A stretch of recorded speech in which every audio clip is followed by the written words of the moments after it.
Hello there, I'm Callum Johns, and welcome to the EU in Review, where I review the Star Wars Expanded Universe as I experience it. This time, I'm going to be talking about Dark Forces Rebel Agent, which is written by William C. Dietz, and has got a credit on the front for Ezra Tucker, but Ezra Tucker actually did the art in this book. So this has art in it. It's a bit similar to the Jedi Prince books, but they take up a whole page. Not as common as the ones in the Jedi Prince books, and are a lot better quality, in my opinion. So, I'll begin with the blurb. After Kyle's father, Morgan Katan, discovers the Valley of the Jedi, Morgan passes along a description of it to a Jedi named Ran, who falls into the hands of Jarek, the Dark Jedi. From Ran's mind, Jarek extracts information that leads back to the Katan farm. Meanwhile, the droid 8T88 propositions Kyle in connection with a mysterious disc, and a chase ensues. Kyle secures the disc and learns of his father's discovery, but arrives too late to save the map. Or does he?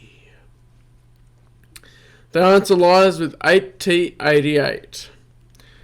This brand new adventure trilogy provides background to and incorporates elements of the LucasArts Dark Forces and Jedi Knight interactive games. Rebel Agent follows soldier for the Empire and prepares the way for Jedi Knight.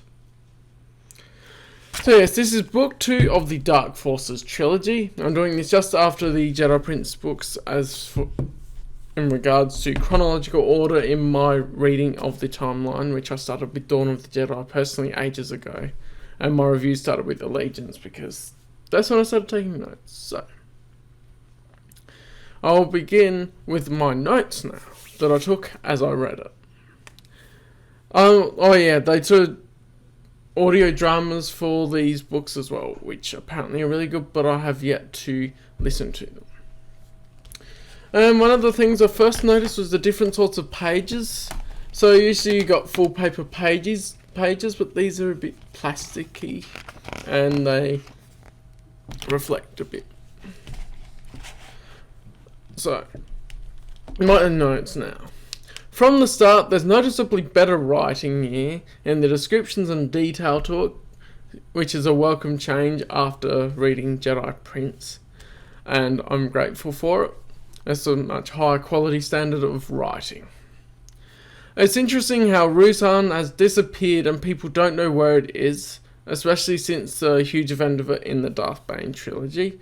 So with the Ruusan reformations, you'd think the Republic could keep the location of Ruusan public, or maybe they actually covered it up so that people couldn't go and discover what happened there with the thought bomb and everything.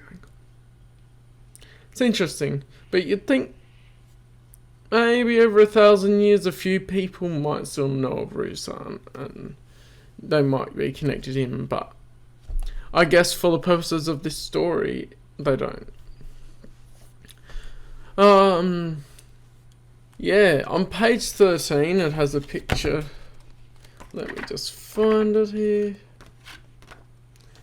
And this is a picture. We usually see Kyle Katarn with his beard and in his rebel getup, but this is actually Kyle Katarn without a beard. This is when he was going to the Imperial Academy, which I find an interesting picture to show compared to later on. You'll see pictures. I will mention some of the others.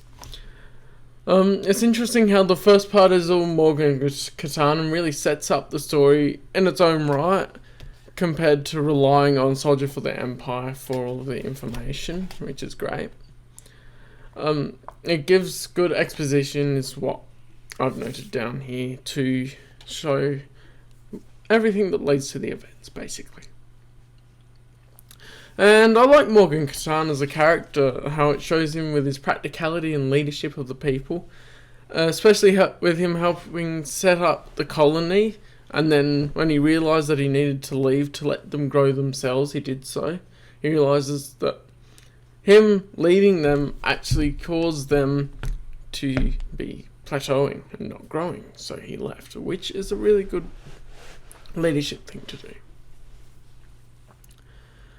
And the 3 moons are cool. There's a picture on page 19. I will just find that one there.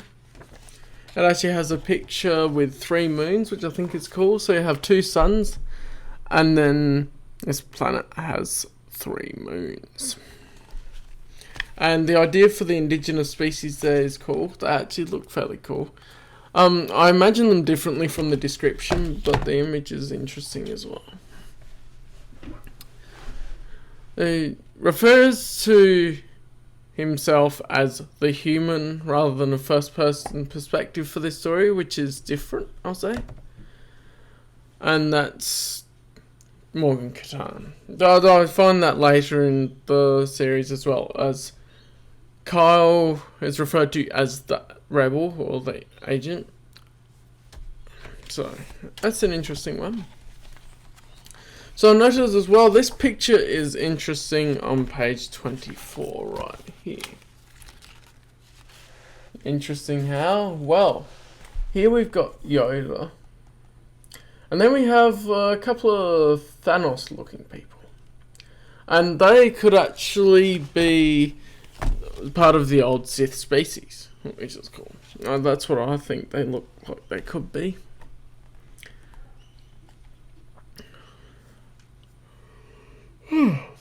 She's yawning. I find it interesting that Yoda told Ran about the Valley of the Jedi. The Sorrow subliners can eat, process, and deliver ore. So they describe these Sorrow submariner ships as being able to pick up and process ore and then deliver it.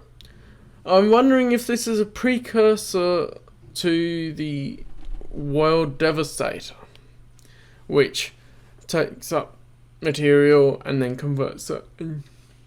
It's basically a mobile factory. And this is in 1998, which is after Dark Empire, so it might have been intended like that, but it's set chronologically before. Page 29, I thought it was interesting to note that the skimmers are similar to the skiffs. So these skimmers, they're mentioned as skimmers in the book. They're quite similar to the skiffs that Jabba has with his sail barge in Return of the Jedi. And I thought it's interesting that Ran has Yoda's lightsaber. It mentions that in the book. And I wonder how it got there. Because, I mean, Yoda lost it in his fight with Sidious in Revenge of the Sith. Oh, if I can English. If I can stop yawning. But anyway, Yoda's lightsaber pretty much disappeared after the fight with Sidious. And then I wonder what happened to it in between. I also thought this picture actually looks very reminiscent of a fantasy genre, Dungeons and Dragons style sort of thing, with the look of the characters in it. And you'll notice that the big one's name is Gork. Take a letter of that and it's Orc, so Dungeons and Dragons reference, possibly. I like how it gives us exposition from the point of view of Morgan Catan and Ran first. So it gives Morgan Catan's story and what's connected to what the events later on, and it gives Ran's version of the stories, which I find quite interesting. 8088 I found is an individual similar to what IG88, less freedom, I'd say more EV99 from Return of the Jedi, and his story in Tales from Jabba's Palace. Think, Callum, think. Tales from Jabba's Palace as EV99 story, and I find that 8088 gives me a similar vibe. Catan has some awesome lines. Let's see. I said page 47 for some good ones. Yeah. This is a great retort. Kyle says, can't say that I do, but the streets are filled with trash and it's hard to tell one piece from another. So that's interesting. And I thought it's interesting that the Mouldy Crow is a Corellian built freighter. So it's made by the same people, the same Corellians that built the Millennium Falcon, but it's a different model of freighter, which is interesting to know. It's also interesting how it goes into depth about Nar Shaddaa, and Nar Shaddaa was constructed in layers, just like Coruscant, which makes sense. Page 55 actually hints at Nar Shaddaa's past. I'm going to find the page. And then... yeah, it goes further down because Kyle goes down the layers in Nar Shaddaa. It says the ever-present graffiti transition from standard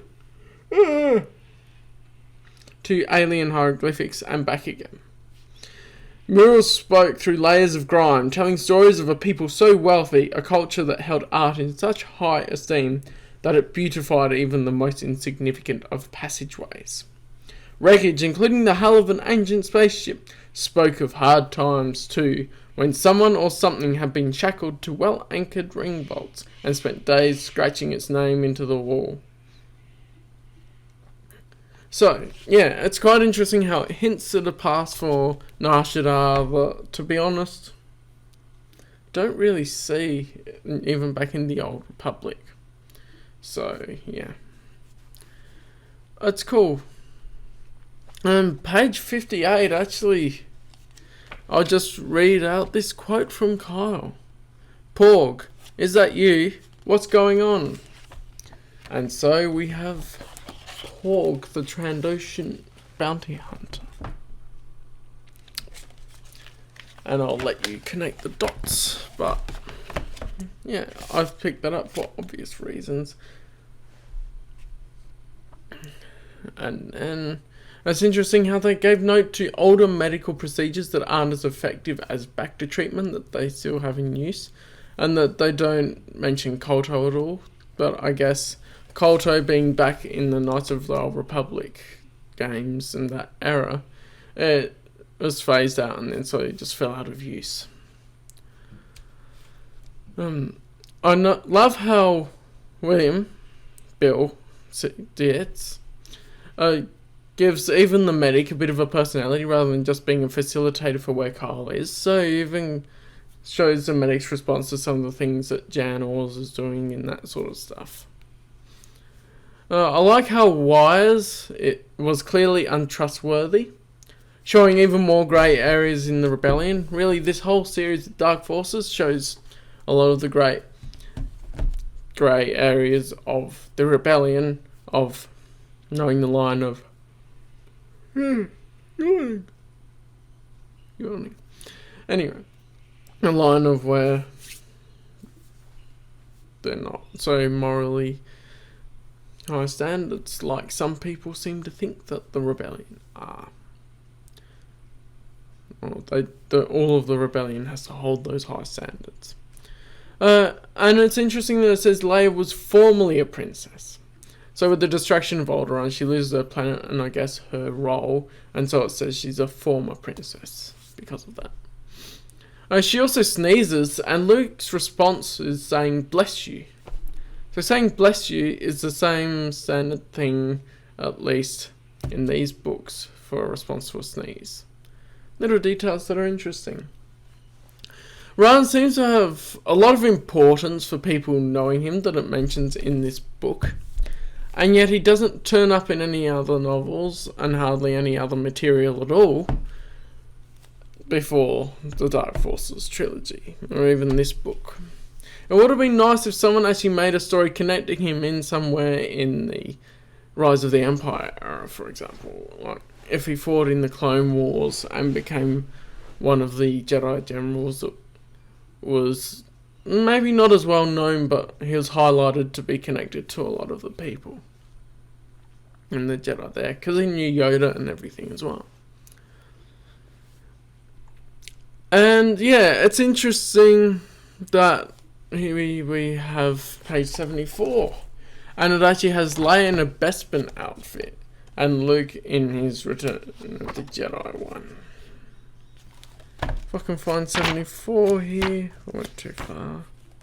So yeah, just here, I'm noticing that Luke has his shoulder thing open in his Return of the Jedi, a chest piece flap open. Return of the Jedi outfit, and Leia here has a Bespin outfit on, so the outfit she wore on Bespin in Cloud City. And it has a telling of the story of the Valley of the Jedi, which is interesting to read after having read the Darth Bane trilogy, even though it was a while ago. It seems that over the 1,000 years between the Darth Bane trilogy and the A New Hope, and then just over 100,000 years, some passing details are misremembered. And it's possible that this story could be what the Jedi remembered at the time. And so, which was it? Oh yeah, here it says that Rusan is remote and little known world as well. And it has, yeah, finally after days of mortal combat, the Brotherhood was defeated, referring to the Brotherhood of Khan. Knowing that he had lost but unwilling to accept defeat, Khan lured his opponents into a valley, and it was there that the Brotherhood of Darkness committed suicide, taking good Jedi with them. Not the freedom of death, but a state of suspended animation where they remain trapped. So at a basic level, that's still correct. But of course, the Darth Bane trilogy is from the point of view of Darth Bane, and actually doesn't show how there's a lot more working behind the scenes with that. On page 75, Leia says that Han graduated from the Imperial Academy, which is a nice connection to the Han Solo trilogy, written by A.C. Crispin, namely the Hutt Gambit, where the Hutt Gambit's basically when he got kicked out, so it shows his progression from going in and out. Han Solo trilogy is awesome, by the way. It's interesting to note that Mon Mothma gave a kill order if Kyle Katarn turns against the rebellion. This shows that she has no moral issue against killing him. Yeah, it's more of that grey area that the rebellion doesn't have those high standards that some people seem to think they have. They're not always on the moral high ground. Page 77, the picture scene. Yeah, I need to find the picture to say about that. Yeah, it's interesting. The picture depicts the scene differently to how I imagine it. That's this one. So, Jan, I imagined it was actually on the opposite side of the road from him out there somewhere.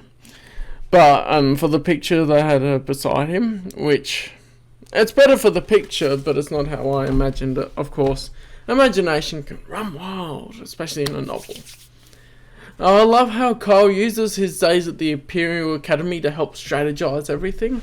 That's something that I found really good here.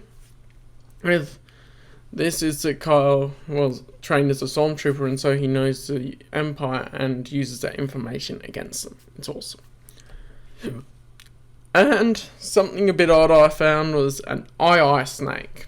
Such an original name. Yay! It has an eye at each end of its length. It's just a normal snake with an eye on each end. So. An eye snake. What else do you want? Page 87 is the first mention of Kyle shooting stormtroopers. And it actually says it takes 3 shots to penetrate the stormtrooper armor. Which is a nice addition, rather than them just being shot once and falling over. Even though, on the note of stormtrooper armor, it actually displaces the energy across them, so it doesn't kill them, but it just knocks them out. The bandits here in this book are called Tuskens.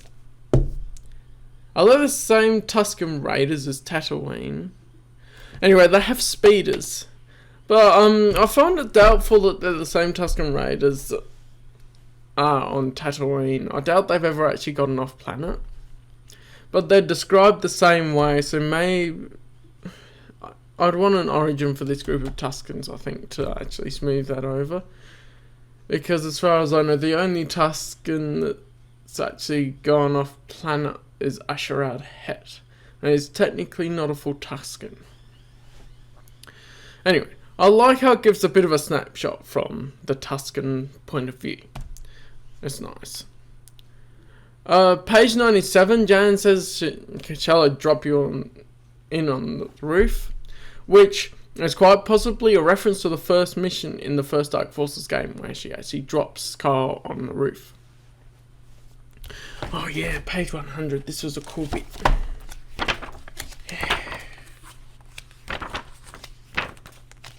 When I get to page 100. 8088, intimidation and treatment of organics is awesome. So here we go. 8088 wiggled his right index finger. It operated flawlessly, which pleased him. Come a little closer, please. My amplifiers aren't what they used to be. So this is actually talking to one of the major domo of the place he's in. Roll exchange looks with the Gamorrean, yeah.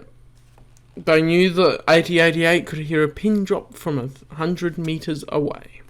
Convinced that his story had been accepted, and eager to insinuate himself into the machine's good graces, the Major Domo shuffled forward. He wore an elaborate, self-invented uniform. A robe dragged behind him. It was dirty where the edge touched the floor. Notice how I love the detail in this. 8088 waited until the human was within range of his new right hand, reached out and grabbed a fistful of robe. The Major Domo's head snapped forward as the droid pulled him closer. Look into my face. It's the last thing you will ever see. And that's 8088 speaking. The previously haughty servant seemed to come apart as he gazed at the machine's metal cannons. Please, I'm sorry I gave offense. Tell me how to make amends. 88 said judiciously. If only you could. But the malfunction is hidden within your skull. A difficult place to make repairs. I don't know if you've seen any brains lately, but they're hard to sort out. A CPU makes more sense. The human was beside himself now. A puddle had collected at his feet, and the guards wrinkled their noses. Except for the Gamorrean, that is, who didn't notice. My brain? Why, yes, the droid replied. Assuming you have one. You know, the organ that believes it's superior to machines and enjoys making fun of them. The Major Domo tried to object. Tried to explain as the metal cold hand spanned his face, but soon lost interest. It seemed that the pressure plus the sound of cracking facial bones had caused him to faint. Not before he screamed, though, and sent birds fluttering out from the eaves. That was a cool part from 8088, and that reminded me of EV99. That was awesome. Page 102. This is the only time I'm not as keen on the art. Overall, it's really awesome, but the eyes on Kyle there are really weird. And just sort of his face looks off in general, but his eyes are the really weird part. And that's the part, not quite so good. I like how it takes Kyle through a very similar exercise to what Luke did in The New Hope with Obi-Wan. It's a more high-tense situation, but a training remote sort of thing compared to the spinner thing. But yeah, they don't really give it a full name, but it's a full similar sort of setup for learning how to use the Force with lightsaber combat and predicting the enemy's movements. Between page 107 and page 99, it seems like the art pieces here should have been swapped around for which scene they're accompanying. So the scene that is intimidating, page 100 is intimidating the Major Domo, but here it is on page 107. It's way off. And on page 99, it actually has this piece. which doesn't make sense at the time. I was going, what scene does that relate to? And I don't know if this is a printing error or anything, but they should be swapped around because this actually relates to a scene later in the book. Page 114, Cole does an Indiana Jones thing and just shoots the guard. So the guard, Gork, comes up with the huge lightsaber and runs at him, and oh, it's a fun part. I'll have to read that too. Cole frowned, wondering how a Jedi could be so stupid, and shot Gork in the face. The giant swayed and toppled backward. He landed with a thud. His lightsaber pinwheeled through the air, hit handle down, and turned itself off. It does an Indiana Jones thing, like with the guy that does the fancy tricks and just shoots him. It's fun. And this book ends with a brilliant note of hope to it, but then also anticipation of what's coming next. And the next one is Dark Forces, Jedi Knight. And I'm keen to read it. That's my next book.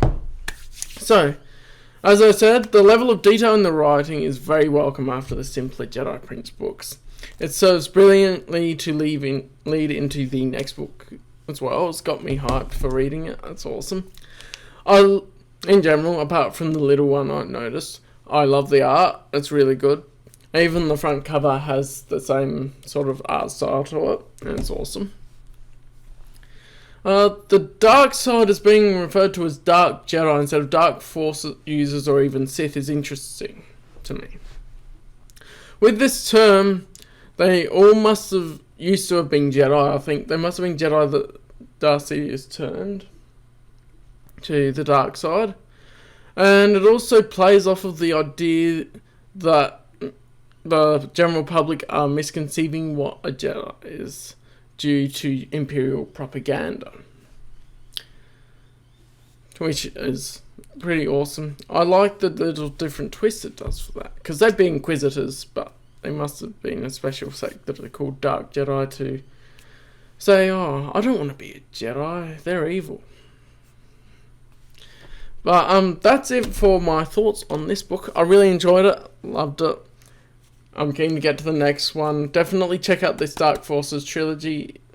It's really great also to play the game as well.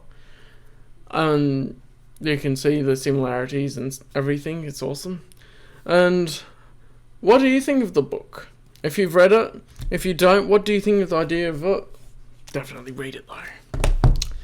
And that's all for this video. Be blessed, and I'll see you in the next one.